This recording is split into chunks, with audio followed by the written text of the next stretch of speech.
الرغائب وحسن خواتم ويستسقى الغمام بوجه الكريم وعلى آله وصحبه في كل لمحة ونفس بعدد كل معلوم لك. أما بعد فأعوذ بالله من الشيطان الرجيم. بسم الله الرحمن الرحيم. ولله العزة ولرسوله وللمؤمنين ولكن المنافقين لا يعلمون. وقال النبي صلى الله عليه وسلم من عاد لي وليا فقد آذنته بالحرب. بارك الله تعالى في فرقانه الحميد وتبارك الله تعالى في محدث حديث الشريف. Jamia Arabia Imdadul Uloom Basuya Kabirpur বৃহত্তর এই মাহফিলের মধ্যে আজকে যারা আমন্ত্রিত উলামায়ে কেরাম, নাম বলার, ভাই আপনারা তো আওয়াজ করতেছেন কেন? নাম বলার বিশেষত কোনো কারণ নাই, সকলেই জানি কে কে আসতেছেন। বাংলাদেশের উল্লেখযোগ্য সমস্ত মুরব্বিয়ানে কেরাম এখানে আগমন করতেছে এবং কি ফজর পর্যন্ত আগমন করবে। এটা আমাদের ধারণার বাহিরে যাওয়ার দরকার নাই। অনেক বড় বড় আকাবিররা এখানে আসবেন, যাদের জুতা টানার সুযোগ আমাদের হয় না। যেহেতু হুজুররা আসবে, আমরা এই মাহফিল শেষ পর্যন্ত করব ইনশাআল্লাহ। আল্লাহ সবাইকে তৌফিক দান করুক। কিন্তু এখানে আমি খুতবা লম্বা পড়ি নাই, কথাও বড় হবে না। হুজুরের গাড়ি সিগন্যাল পাবো 10 মিনিট আগে আলোচনা শেষ হয়ে যাবে। কিন্তু কথাটা বুঝেন, আজকে আপনারা আমাদেরকে এখানে যে স্টেজে আনতেছেন, শাইখুল হাদিস ইবনে শাইখুল হাদিসের দাওয়াত, এমনকি আরো উলামায়ে কেরাম এখানে ছিল।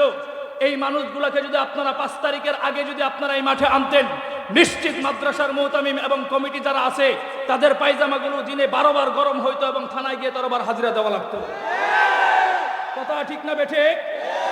কিন্তু আজকে আপনারা যেহেতু আমাদেরকে এখানে পেয়েছেন, এটা একটা আমরা স্বাধীনতা পেয়েছি।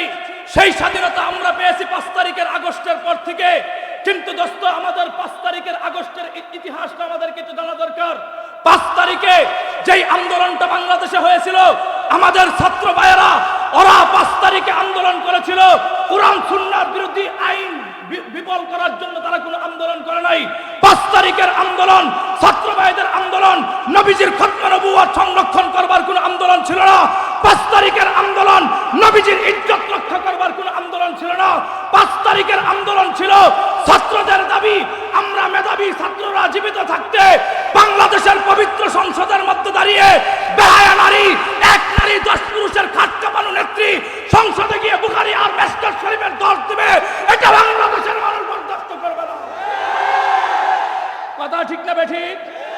ছাত্র সমাজ যখন দেখলো এদেশের মধ্যে শিক্ষিত মানুষগুলো জীবিত আছে, মেধাবী ছাত্ররা আজও জীবিত আছে, আর উত্তরবঙ্গ থেকে গন্ড মূর্খ মহিলা সংসদে গিয়ে বাংলা রিডিং করতে পারবে না, এটা আমাদের বাংলাদেশের জাতীয়করণের অসম্মান ছাড়া আর কোনো কিছু হতে পারে না।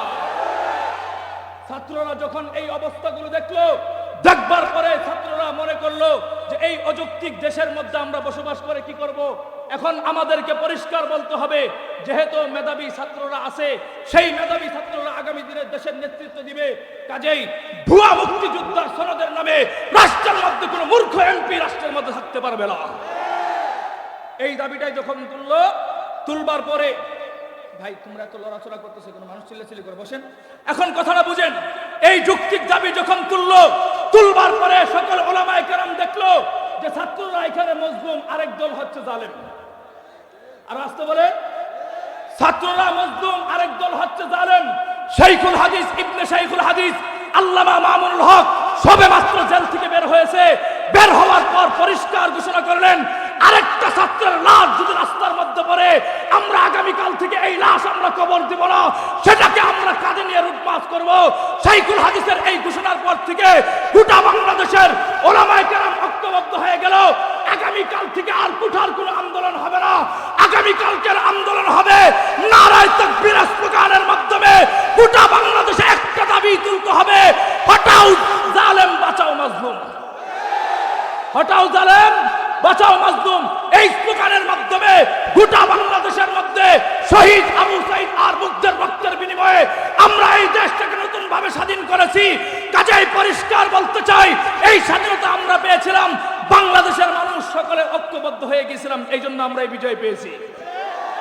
কিন্তু দোস্ত, আমাকে তোমাকে মনে রাখতে হবে, আমরা যদি উলামায়ে কেরাম সহ সাধারণ পাবলিক যদি এই ঐক্যের বাঁধন থেকে পার্থক্য হয়ে যায়, খোদার কসম খেয়ে বলি 16-17 বছর যেই জুলুম আমাদের উপর হয়েছে, তার চাইতে ভয়াবহ জুলুম এবং নির্যাতন আমাদের উপর আবার আসতে পারে। এই জন্যই তো আমরা বলি, বিগত বছর তুমি আর আমি যদি সমাজের মধ্যে সুন্নি আর ওয়াহাবি বলে পার্থক্য করবার চেষ্টা না করতাম, বিগত বছর তুমি আর আমি যদি এই সমাজের মধ্যে কওমি আর আলিয়া বলে পার্থক্য করবার চেষ্টা না করতাম, খোদার কসম খেয়ে বলি হাজারো লাখো উলামায়ে কেরামদের উস্তাদ, উস্তাদুল আসাতিজা শাইখুল হাদিস আল্লামা হাফেজ জুনায়েদ বাবনগরীকে রিমান্ডে নিয়ে মৃত্যুর পথযাত্রী করবার মতো কেউ দুঃসাহস করতে পারত না। এখন আমি আর তুমি যদি বিগত দিনগুলো যদি সমাজের মধ্যে ভেদাভেদ করে চলবার চেষ্টা না করতাম, এদেশের লাখো মুসলমানদের হৃদয়ের স্পন্দন মুফাসসিরে কুরআন আল্লামা দেলওয়ার হোসেন সাঈদীকে জেলের ভিতরে বন্দী করে হত্যা করার মতো কেউ দুঃসাহস করতে পারত না।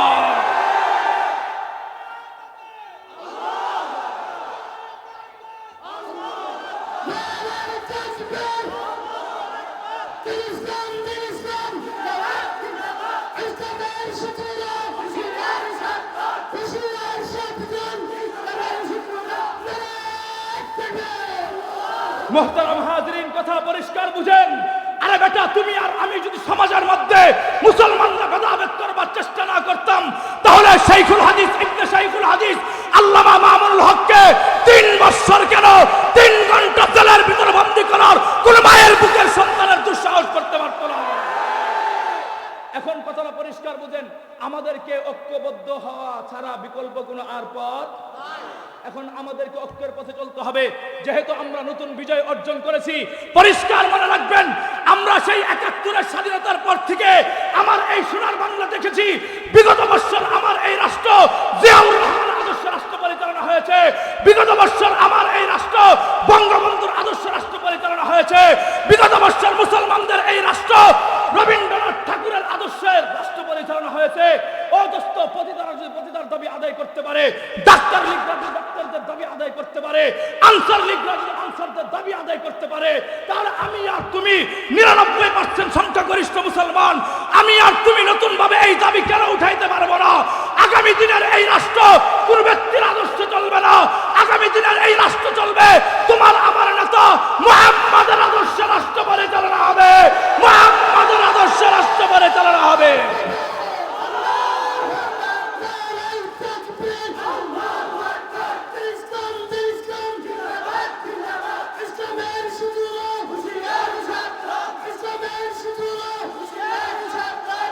মুহতারাম হাজিরিন, কথাটা পরিষ্কার বুঝেন।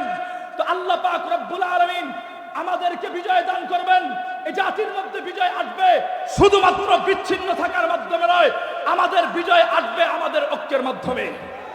কথা ঠিক না বেঠিক? আরে বেটা, এই কথাটা পরিষ্কার বুঝো। বাংলাদেশের মুসলমানরা যদি শুধুমাত্র একদিনের জন্য ঐক্যবদ্ধ হওয়ার কারণে ১৬-১৭ বছরের জালেম স্বৈরাচারকে যদি বাংলাদেশ থেকে জুতা পিটা করে দিল্লি পর্যন্ত পাঠাইতে পারে, মনে রাখবা এই মুসলমান হিন্দুয়ানিদের চোখ রাঙানো চোখে ভয় পায় না। তোমরা যদি বলো আমাদের ফেনী দখল করবে, মনে রাখবা আমরা মুসলমানরা যদি নারায়ে তাকবীর আর আল্লাহু আকবারের ধ্বনি দিতে থাকি, তাহলে ইন্ডিয়ান দিল্লির মধ্যে মুসলমানদের কালেমার পতাকা উঠতে 1 মাস সময় লাগবে না, 1 মাস সময় আমাদের লাগবে না। কথা ঠিক না বেঠিক? এখন আমাদেরকে অনেকে পরামর্শ দেয়। কি পরামর্শ দেয় জানেন? হিন্দুরা আমাদেরকে ভয় দেখায়, উস্কানিমূলক কথা বলে। ভাই বলো, কোনো সমস্যা নাই, আমরা যে শান্তিপ্রিয় মানুষ শুধু এদেশের মানুষ নয়, গোটা পৃথিবীর মানুষ জানে। কেন বললাম? আমরা তোমাদের মন্দির পাহারা দিয়েছিলাম, এটা দুর্বলতার সুযোগ তোমরা ব্যবহার করছো না? আরে বেটা, তোমাদেরকে পরিষ্কার বলি, আমরা মুসলমান আলেম সমাজ সেদিন ৫ তারিখে মন্দির পাহারা দিয়েছিলাম, তোমাদের মূর্তির নিরাপত্তা দেওয়া নয়। খোদার কসম খেয়ে বলি, ছাত্রলীগ আর যুবলীগদের হাত থেকে তাদের বাড়িঘর রক্ষা করার জন্য। কথা ঠিক না বেঠিক? তবে একটা কথা মনে রাখো, তোমাদেরকে পরিষ্কার বলি, তোমরা যদি এই অশৃঙ্খল বিষয়টাকে যদি তোমরা সাজিয়ে তুলো,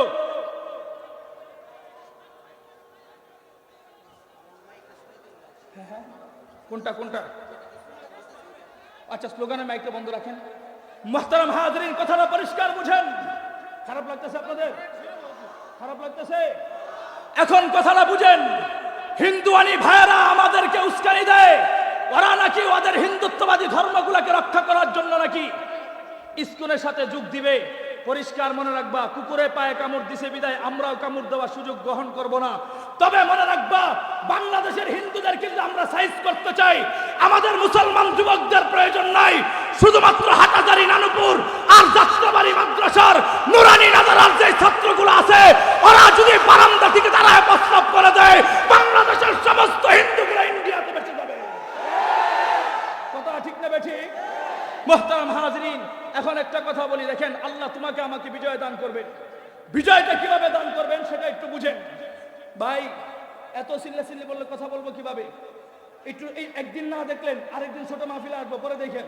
এখন কথাটা বুঝেন, পরিষ্কার কথা বুঝেন। আল্লাহ পাক রব্বুল আলামিন তোমাকে আমাকে ইজ্জত দান করবেন, এটার ব্যাপারে আল্লাহ ওয়াদা করেছেন। ওয়ালিল্লাহিল ইজ্জাতু ওয়ালি রাসূলিহি ওয়ালিল মুমিনিন। আল্লাহ বলতেছেন ইজ্জত এবং সম্মান এটা আমার আল্লাহ তাআলা দুনিয়াতে নবী এবং রাসূলদেরকে দান করেছেন। সুবহানাল্লাহর আওয়াজ এত আসতে হয় মিয়া, এখান থেকে সুবহানাল্লাহ পড়তে দেরি হয়, রহমতের ফেরেশতা তোর জন্য জান্নাতের ভিতরে গাছ লাগাইতে দেরি হয় না। তো আমার আল্লাহ বলতেছে এই ইজ্জত এবং সম্মান আমি যেমন নবী রাসূলদেরকে দান করেছি, ঠিক তেমনি ভাবে এই ইজ্জত এবং সম্মান ময়মনসিংহের সাধারণ মানুষ ইমানদারদেরকেও দান করেছি। আর আসতে বলে তো আল্লাহ বলতেছে তুমি হলে ইজ্জতের জাতি, তুমি হলে সম্মানের জাতি। কিন্তু দোস্ত, আল্লাহর এই কোরআনের আয়াতটাকে যদি এক জায়গায় রাখি এবং গোটা পৃথিবীর ভয়াল মানচিত্রটাকে যদি আরেক জায়গায় রাখি, তাহলে আমরা দেখতে পারবো আল্লাহর এই কোরআনের আয়াতের সাথে পৃথিবীর মানচিত্রের কোনো মিল। তাহলে আপনারা কি বলতে চান? আমার আল্লাহ কি কোরআনের আয়াতের মধ্যে মিথ্যা বলতেছে? আরো আসতে বলে তো আমরা যে দেখতেছি পৃথিবীর যে মানচিত্র, ফিলিস্তিনিরা নির্যাতিত, আরাকানরা নির্যাতিত, আমরা যেটা দেখতেছি এটা মিথ্যা? কোনোটাই মিথ্যা নয়, বরঞ্চ আল্লাহ পাক রব্বুল আলামিনের কোরআনের আয়াত তো 100% সত্য কথা। কিন্তু সবচাইতে বড় কিন্তু আমি আর তুমি সেই ওয়াদা থেকে কেন বঞ্চিত, এটা হচ্ছে আমাদের মূল আলোচনার টপিক। কিন্তু আমরা আল্লাহর কোরআন আয়াতকে কিভাবে বিশ্বাস করে জানতে চাও? ও দুনিয়ার মানব সম্প্রদায়, আজকে যদি কেউ এসে বলে হুজুর 28 তারিখ আপনাদের যে এলাকাতে মাহফিল আসছেন, সেই মাহফিলের মাথার উপর যে প্যান্ডেল ছিল, সেই প্যান্ডেলের উপর যে আসমান ছিল, সে আসমান আজকে জমিনে রূপান্তরিত হয়েছে, আমরা সাধারণ ইমানদার 5 ওয়াক্ত নামাজ ঠিকভাবে না পড়তে পারি, কিন্তু এই কথা বিশ্বাস করব।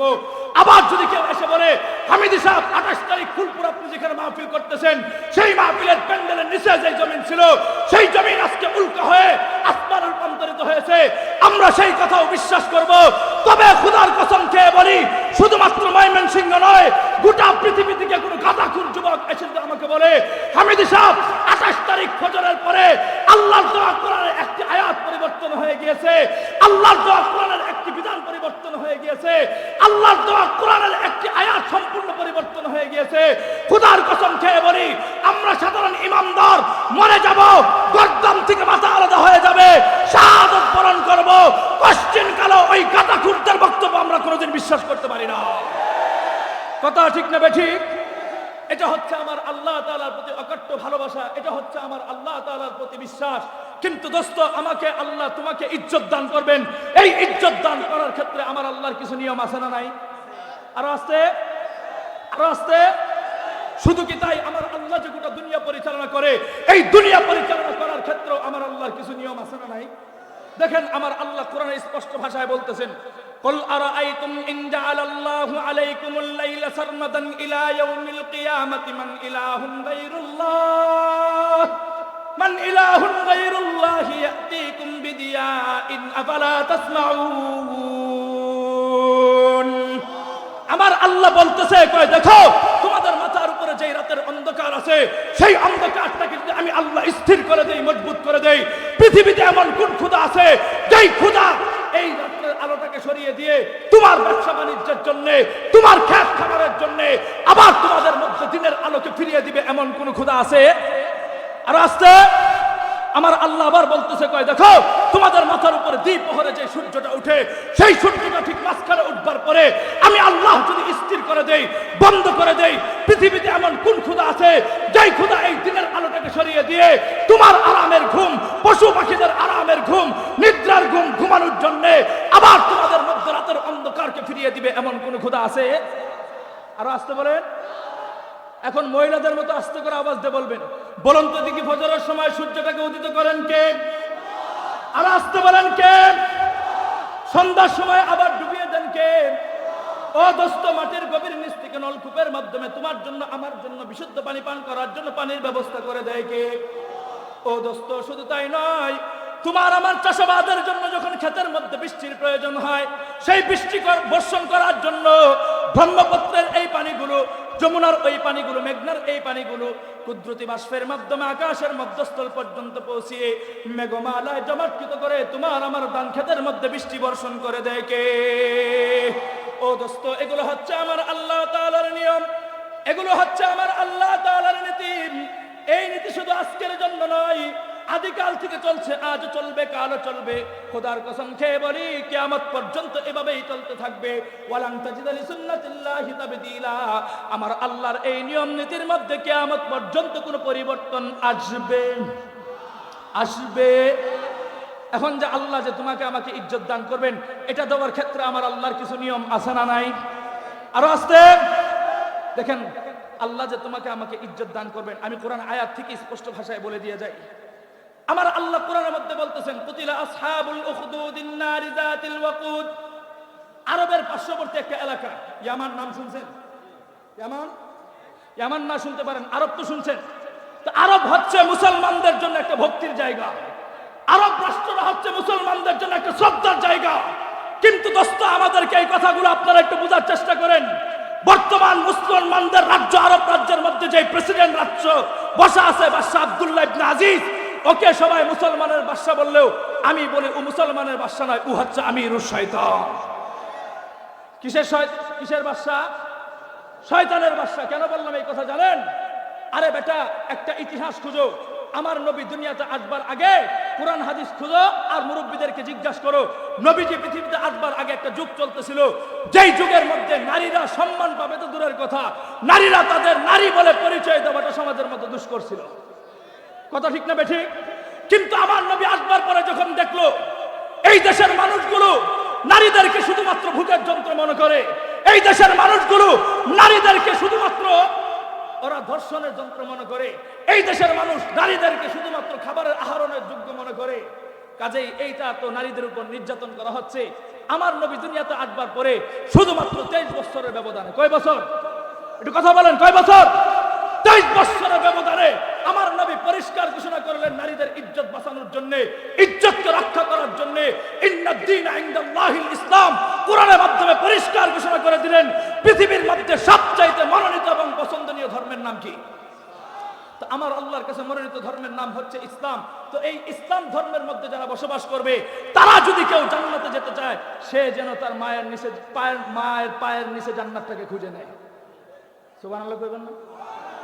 মায়ের পায়ের নিচে জান্নাত খুঁজে নেয় মানেটা কি বুঝছেন? পৃথিবীতে নারীর চাইতে সম্মানিত আর কোনো মানুষ হতে পারে না। কথা ঠিক না বেঠিক? মায়ের ইজ্জত আল্লাহর নবী বাড়িয়ে দিয়েছেন। এখন নারীদের নিরাপত্তার ব্যবস্থা করার জন্য আমার আল্লাহর নবী নারীদের জন্য স্বামীর ব্যবস্থা করেছে। শুধু এখানেই ক্ষান্ত হয় নাই, কারো স্বামী যদি মারা যায়, সে যদি বিধবা হয়ে যায়, সেও যেন সমাজের মধ্যে গলা উঁচু করে কথা বলতে পারে। এজন্য আমার ইসলাম একাধিক বিবাহের ফয়সালা করে দিয়েছে। কয়টা বিবাহ ফয়সালা করেছে? কয়টা? আরে একাধিক বলতে কয়টা? ভয় পান মিয়া, ওলামায়ে কেরাম এই বিষয়ে মুখ খুলতে ভয় পান আপনারা। আল্লাহর নবীজির একটা আদর্শ, কোরআনের একটা আদর্শ পশ্চিমারা আমাদের দেশের মধ্যে কলঙ্ক হিসেবে ঢুকিয়ে দিয়েছে, আর আপনারা তাদের কথায় বিশ্বাসী হয়ে আমাদের আলেম সমাজ 2 বিয়ে করলে আপনারা ঘৃণা করেন, মিয়া ফাজলামি করেন। কথা ঠিক না বেঠি? আরে কথা বললে কোরআনের পক্ষে কথা বলবো, কথা বললে নবীর হাদিসের পক্ষে কথা বলবে। কে হাসি রেখে বাজার করবে না কে পিরিত মানাবে সেটা দেখবেন, আমাদের টাইম নাই। কথা ঠিক না বেঠি? এই মেয়ে একাধিক বিয়ের বিধান দিয়েছেন কে? আর আসতে বলেন কে? একাধিক বিয়ের বিধান দিয়েছেন আল্লাহ। কিন্তু পশ্চিমা সংস্কৃতিরা ওরা একাধিক বিবাহটাকে মুসলমানদের মাথার মধ্যে ধুলাই করেছে। যারা 2 বিয়ে করবে তারাই সমাজের মধ্যে নিকৃষ্ট। অথচ সেই বিধবা নারীরা আজকে আমাদের সমাজের মধ্যে স্বামী খুঁজে না পাওয়ার কারণে ওরা পতিতা ব্যবহার করে। আর আসতে বলে মুহতারাম হাজরিন, ওদিকে আমি আলোচনা বাড়তে চাই না, কিন্তু আমি যেই কথাটা বলতে চেয়েছিলাম, বাদশা আব্দুল্লাহ ইবনে আজিজ, আমার নবী যেখানে নারীদের ইজ্জত রক্ষা করার জন্য সর্বোচ্চ চেষ্টা করলেন, সর্বশেষ নারীদের ইজ্জত রক্ষা করার জন্য আমার নবী হিজাবের ব্যবস্থা করলেন, নারীদের ইজ্জত সংরক্ষণ করলেন। এরপর থেকে নারীদেরকে মানুষ চিন্তা করলো এরা হচ্ছে সমাজের শান্তিপ্রিয় মানুষ, এদেরকে শ্রদ্ধা করা দরকার। আমার নবী এই যুগটাকে গুছিয়ে দিলেন।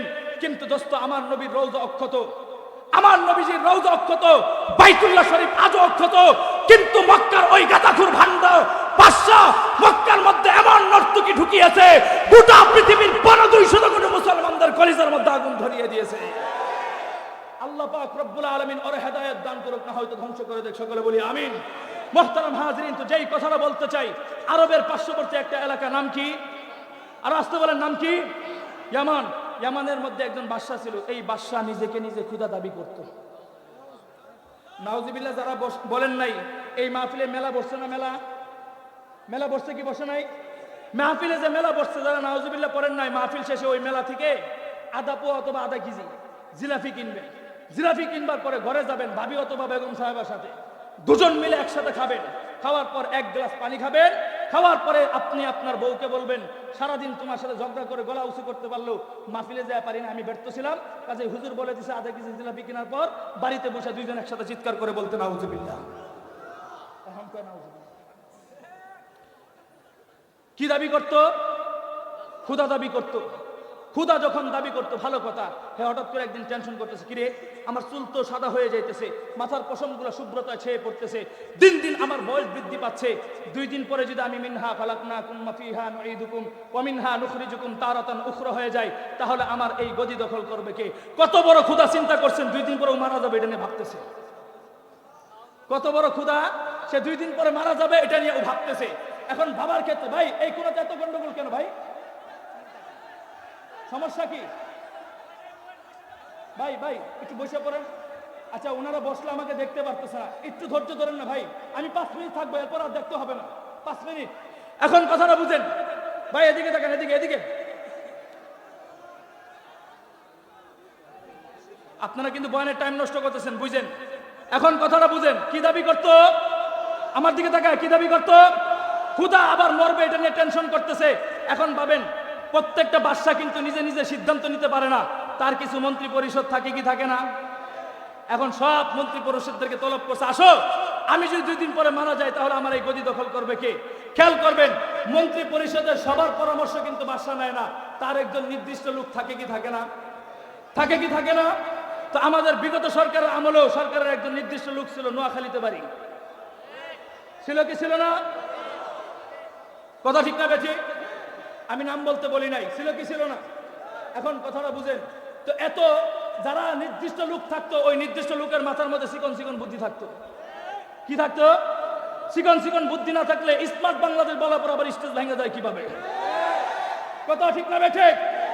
তো পরামর্শ চাইল যে আমার এই গদি কিভাবে দখল করব। তো তারও একজন নির্দিষ্ট লোক ছিল উজির, সে হচ্ছে অন্ধ, জন্মান্ধ, জীবনে কোনোদিন দুনিয়া দেখে নাই। এই অন্ধ উজির বাদশাকে বলতেছে, বাদশা তুমি তোমার ক্ষমতার মসনদ চালাইতে চাও, আমার পরামর্শ শোনো। বলতেছে কি পরামর্শ? পরামর্শ হচ্ছে তোমার এলাকা থেকে ছোট্ট একটা বালকের ব্যবস্থা করবে, যেই বালকের মেধা থাকবে চূড়ান্ত পর্যায়ে ক্লিয়ার, অল্প কিছু সবক দেওয়ার সাথে সাথে মুখস্থ করে ফেলবে, ইশারা দেওয়ার আগে বুঝে ফেলবে। তো এই কথাগুলো বলবার পর সে বলতেছে, ওই বাচ্চাটাকে তোমার বাসায় আয়না প্রতিদিন সকালবেলা মসজিদে না পাঠায়, মক্তবে না পাঠায়, ওরে পাঠাবা স্কুলে প্রাইভেট পড়ানোর জন্য, প্রাইভেট করে পড়াবা, প্রতিদিন ওরে কুফরি তন্ত্র মন্ত্র জ্যোতিষী বিদ্যা হাট্টিমা টিম টিম গুড়ার ডিম যা আছে সব শিক্ষা দিবা, মানুষ বানর থেকে সৃষ্টিত এগুলোও শিক্ষা দিবা। শিক্ষা দেওয়ার পর ক্লাস যখন শেষ হয়ে যাবে, ছুটি হয়ে যাবে, এমন সময় ওর কানে কানে পড়ে দিবা, পৃথিবীতে আল্লাহ বলতে কেউ নাই, আমি তোর ক্ষুধা। কি জিলাপি খাইতে মন চাইছে? কি বললো? পৃথিবীতে আল্লাহ বলতে কেউ নাই, আমি তোর ক্ষুধা। এই কথাটা বলে শিক্ষা দিবা, পরে ওর আইনা তোমার গদিতে বসায় দিবে। বাদশা বলতে সুন্দর পরামর্শ দিয়েছো, সুন্দর যেহেতু পরামর্শ দিয়েছো, কাজেই তোমার এই পরামর্শের বাহিরে আমি কাজ করতে পারি না, তুমি একটা ছোট্ট বালকের ব্যবস্থা করে দাও। বাদশার কথা অনুযায়ী জন্মান্ত ব্যক্তি ছোট্ট একটা বালকের ব্যবস্থা করে দিল, যেই বালকটা প্রতিদিন বাদশার দরবারে যায়, হাট্টিমা টিম টিম গোড়ার ডিম শিখে, আর প্রতিদিন ওখানে গিয়ে কুফরি তন্ত্র মন্ত্রগুলো শিখে।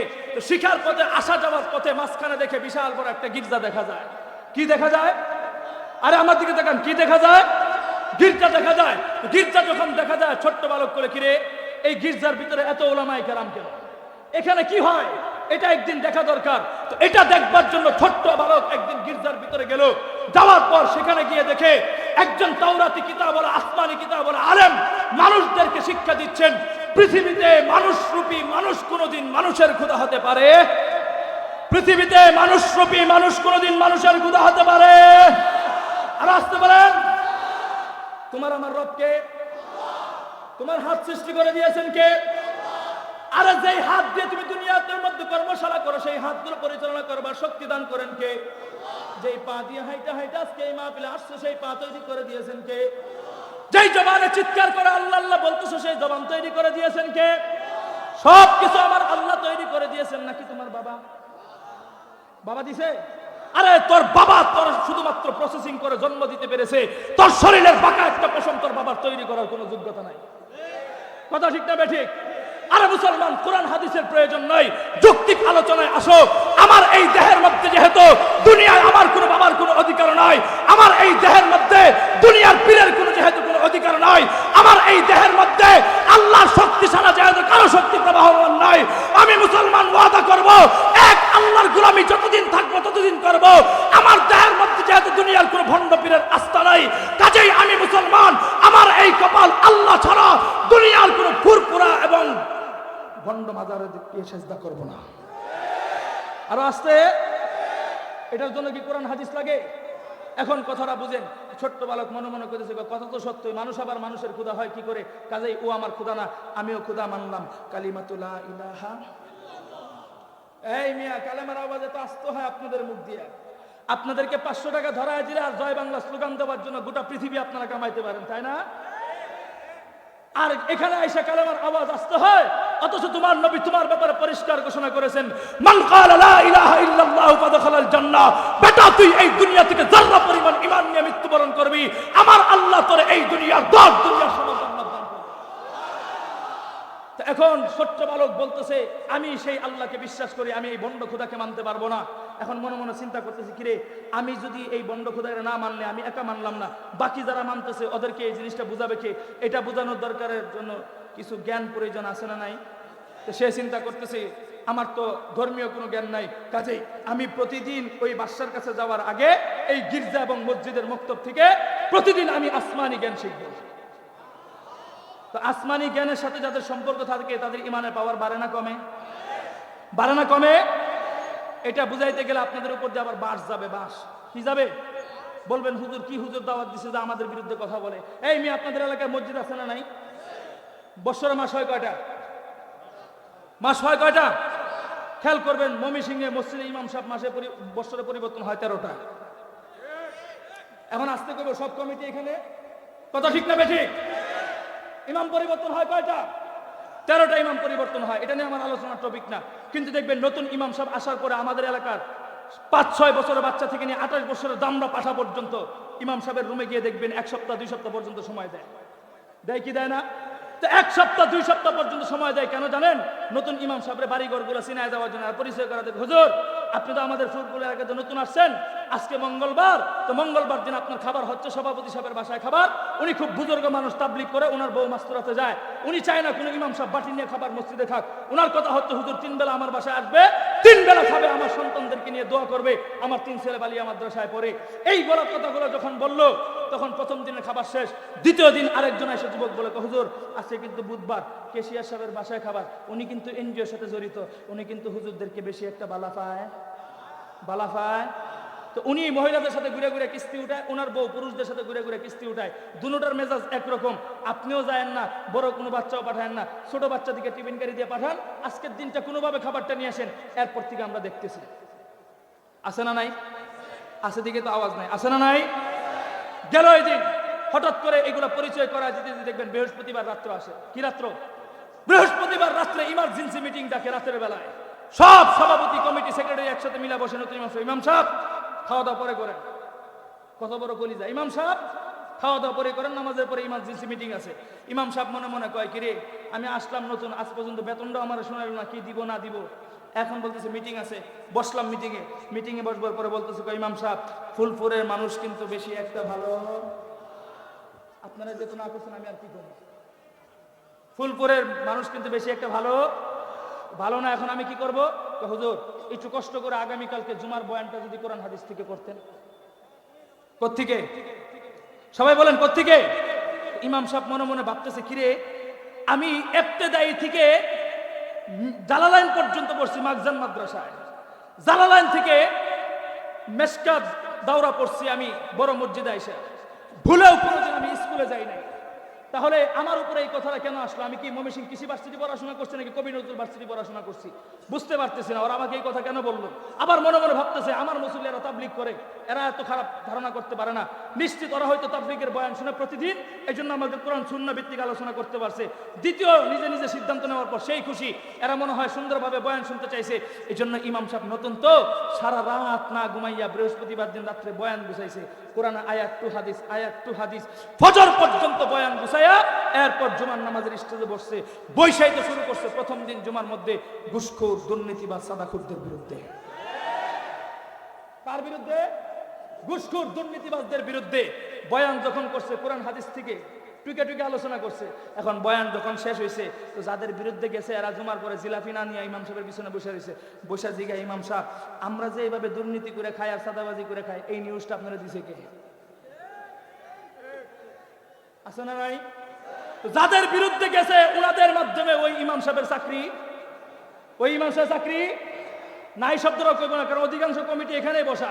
ওই ইমাম সাহেবের চাকরি দেখবেন চাকরি যাইতে দেরি হয়। ইমাম সাহেবের সাথে কিছু যুবক ছিল না, যারা ইমাম সাহেবের সাথে সময় দিয়েছিল, 1-2 সপ্তাহ ওদের মুখের মধ্যে দাঁড়িয়ে উঠছিল, ইমাম সাহেবের সাথে সাথে তারা 5 ওয়াক্ত নামাজও পড়তো। এই ইমাম সাহেব যাইতে দেরি হয়, দেখবেন ওই মুসল্লিগুলা ছুটতে দেরি হয় না। তাহলে বোঝা গেল ইমাম সাহেবদের সাথে থাকলে, আসমানি কিতাবওয়ালাদের সাথে থাকলে ইমানের পাওয়ার বাড়ে না কমে। কথা ঠিক না বেঠিক? ছোট্ট বালক প্রতিদিন ওইখান থেকে ধর্মীয় জ্ঞান শিক্ষা করে, ধর্মীয় জ্ঞান শিক্ষা করার পর আস্তে আস্তে তার ইমানের পাওয়ার বাড়তেছে আর বলতেছে, আল্লাহ আমি তোমাকে খোদা মানি। ওরা যে তোমাকে খোদা মানে না এটা তো আমি মানতে পারতেছি, আমাকে হেদায়েতের রাস্তা খুলে দাও। আমার আল্লাহ ছোট বালকের এই দোয়াটাকে কবুল করে নিয়েছে। সাথে সাথে হঠাৎ করে একদিন ছোট্ট এই বালক বাদশার দরবারে যাবে, এমন সময় চৌরাস্তার মাঝখানে, চৌরাস্তা বুঝেন? শম্ভুগঞ্জ চিনেন না? শম্ভুগঞ্জ একটা দিয়ে ভৈরব যায়, আরেকটা দিয়ে ফুলপুর ঢুকে, আরেকটা দিয়ে ময়মনসিংহ ঢুকে, আরেকটা দিয়ে নেত্রকোনায় ঢুকে। তো এরকম চৌরাস্তার মাঝখানে বিশাল বড় একটা হিংস্র প্রাণী বসা, যেই প্রাণীটাকে ভয় করে রাস্তার এপারের মানুষ ওপার যাইতে পারে না, ওপারের মানুষগুলো এপার আসতে পারে না। এই দৃশ্য যখন দেখলো ছোট্ট বালক, এটা দেখবার পর আল্লাহরে বলতেছে, আল্লাহ তোমার তো আমি আগের থেকেই খুদা মানি, কালেমা পড়ছি, কিন্তু ও যে আমাদের খুদা না, বন্ড খুদা, এটা আজকে প্রমাণ করার সময় এসেছে। আওয়াজ করে বলেন আল্লাহু আকবার। আজকে সময় এসেছে বন্ড খুদার মুখোশ উন্মোচন করার। কাজেই ও আল্লাহ, আমি তোমার জাতির আমার সিফাতি নামের উপর ভরসা করে ছোট্ট একটা পাথর নিক্ষেপ করব। এই পাথর নিক্ষেপ করতে দেরি হবে, হিংস্র প্রাণী যেন মরতে দেরি না হয়। ছোট্ট বালক আল্লাহর কাছে ফরিয়াদ করে ছোট্ট ওই পাথরটা হিংস্র প্রাণীর উপর নিক্ষেপ করতে দেরি হয়েছে, সাথে সাথে ওই হিংস্র প্রাণী দুনিয়া থেকে মৃত্যুবরণ করতে দেরি হয় নাই। তো এই ঘটনা যখন ঘটাইছে, উপস্থিত সবাই দেখে কি দেখে না? ওই এলাকাতে কিছু মুরব্বী ছিল যাদের শরীরের মধ্যে কুষ্ঠরোগে আক্রান্ত ছিল। এই মুরব্বীরা মনে মনে ধারণা করতেছে, কিরে এতটুকু একটা বালক এতটুকু একটা পাথর দিয়ে এত বড় একটা প্রাণী মেরে ফেললো, নিশ্চিত ওর ভিতরে কিছু, এতটুকু একটা বালক এতটুকু একটা গলা দিয়ে নেত্রকোনা পূর্বতলা সুষম দুর্গাপুর থেকে আ করে চিৎকারি দেয়, সারা দেশের রাষ্ট্রপতি আর প্রধানমন্ত্রী কাইপা উঠে, নিশ্চিত বোঝা যায় রফিকের ভিতরে কিছু। চিন্তা করতেছে কিছু যেহেতু আছে, ওরা যা জিজ্ঞাসা করি ব্যাপারটা কি, তো জিজ্ঞাসা করতেছে, কিরে বাবা তুমি এত বড় ঘটনা কেমনে ঘটাইলা? কেউ বলতেছে, এই খবরদার খবরদার, এই ঘটনা আমি ঘটাই নাই, ঘটনাটা দেখাইছি আমি, ঘটাইছেন কে? ঘটনাটা দেখাইছি আমি, ঘটাইছেন কে? আল্লাহ ঘটাইছে। এই কথা বলার সাথে সাথে এখন কথাটা বুঝেন, এই কথাটা যদি আমার একটা জাতি ভাই আছে সুন্নি ভাই, ওরা যদি এই কথাটা বিশ্বাস করতো, তাহলে আমাদের মধ্যে ওদের মধ্যে কোনো দ্বন্দ্ব হইতো? আরে বেটা, পীরদের কেরামতি আমরাও বিশ্বাস করি, আমরাও পীরদেরকে ভালোবাসি। গত কয়েকদিন আগে হাটাজারি গেছি, আল্লামা জুনায়েদ বাবুনগরীর কবর জিয়ারত করেছি, আল্লামা আহমদ শফির কবর জিয়ারত করেছি। যতবার ব্রাহ্মণবাড়িয়াতে যাই, বড় হুজুর রহমাতুল্লাহি আলাইহি সিরাজুল ইসলাম সাহেবের কবর জিয়ারত আমরা করি। যতবার ব্রাহ্মণবাড়িয়াতে যাই, তাজুল ইসলাম ফখরুবাঙ্গারের কবর আমরা জিয়ারত করি। যতবার ব্রাহ্মণবাড়িয়াতে যাই, মুফতি আজম নুরুল ইসলাম সাহেবের আমরা কবর জিয়ারত করি। ব্রাহ্মণবাড়িয়াতে যতবার যাই, আল্লামা হাফেজ জুবায়ের আহমদ আনসারী কবর আমরা জিয়ারত করি। তবে আমরা এই কথা বিশ্বাস করি, আমাদেরও পীর আছে, আমাদের আউলিয়া আছে, তবে আমাদের বিশ্বাস, আমাদের গহরপুরি বিশ্বাস আসরে উযু করতেন সিলেটে, মাগরিব পড়তেন ময়মনসিংহে। আর এই কথা আমরা বিশ্বাস করি, আমরা এটা সম্পূর্ণভাবে ভালোবাসি। কিন্তু কথা হচ্ছে, আমাদের মূল বিশ্বাস হচ্ছে এগুলা মাঝে মাঝে ওনারা দেখাইতেন, কিন্তু ঘটানকে